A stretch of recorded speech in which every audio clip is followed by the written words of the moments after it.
সালমের গাড়িতে যাইতেছিলাম বাড়িতে, সেই গাড়িতে উইটা ছিল এক রূপসী মাইয়া।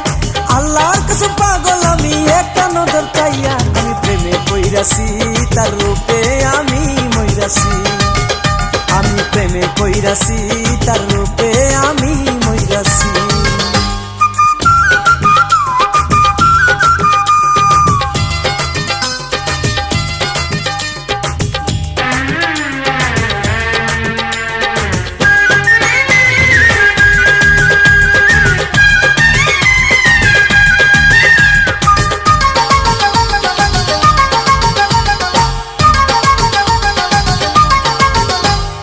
যাত্রাবাড়ি থেকে যাত্রী উঠলো আমার বাসে, উপর আল্লাহর ইশারাতে সিট পড়িল পাশে।